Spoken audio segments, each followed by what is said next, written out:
Petaluma Speedway is like no other racetrack that I've ever been to. It's the fastest track in Northern California. This is where everyone fast was going to run. They get so close, they're going 80, 90 miles an hour at a concrete wall. And then all of a sudden they turn. The black adobe just makes for a special service that you don't normally get in other places. We're almost reached contact. Here comes Gary Nelson. Clearly your I mean, I've been coming here since before I can really remember. When I was 8, 9 years old, my father would bring me down and we'd come down here weekly, and I could remember, getting the little tickets at admit one or whatever, and I'd get so nervous my little thumb would start, rubbing on the ticket, and every week you knew if it was a good race or not, whether there was a hole in your ticket or not. I started coming when I was in 5th grade. I moved away for a number of years, and then we moved back and started coming as soon as she was old enough that I could fit the headphones on her little head.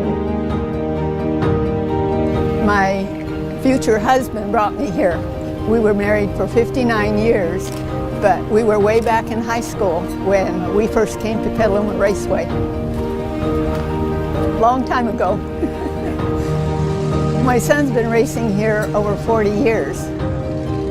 I have 841 consecutive races on this track, and I started March 27th of 1980.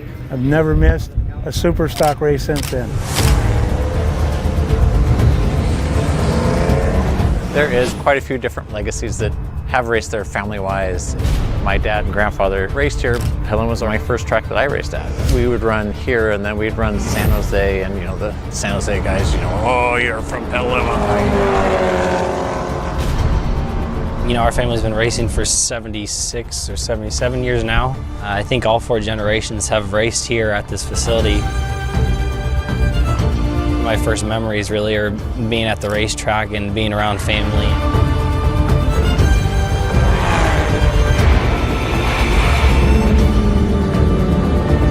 We got to keep these tracks open because once they go down, there's no coming back up.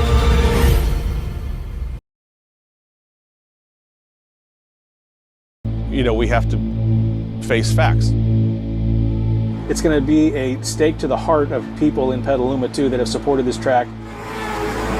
Some people go bowling or fishing or whatnot, but this is where I come to see my friends. 99% of us are all weekend warriors. This is our hobby. The city keeps encroaching on this racetrack.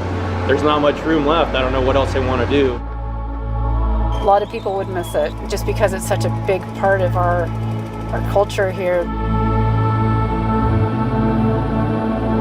A Saturday night without Petaluma Speedway, that would be heartbreaking, honestly, because that's what I do. That's what my family does on Saturday nights. We don't go to restaurants, we don't eat out, we don't sit around and watch TV. This is what we do, and this is what we've always done. You walk through the gates, you hear the rumble of the cars, you get all amped up, you want to see who's on the track. We like to hear the rumble of the cars, but some of the neighbors don't like to, so we like to kind of keep it down so this way everyone can enjoy.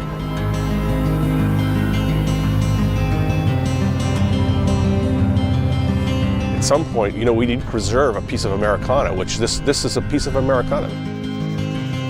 I know a lot of these fans that keep coming back because they want to see if someone could beat Forsberg, who's going to be the next up-and-coming star.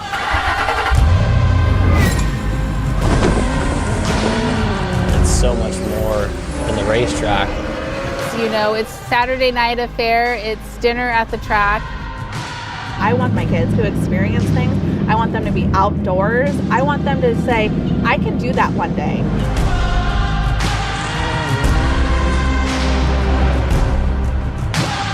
It's special. You ain't gonna find this anywhere else. At the end of a race, you get to come in here and you get to meet the local heroes. What other sport do we invite you into the locker room after the races? After the races are over, come down on the pitch and shake some hands and get some autographs, sit in the car and you start it up and put the helmet on. And it's a huge family. We are tied together in this weird thing called racing, and it's very hard to explain. There are people who don't want it here for some reason. I'd like to bring them out and have them sit in the stands for a week and see if I couldn't change their mind, because I pretty much think we could.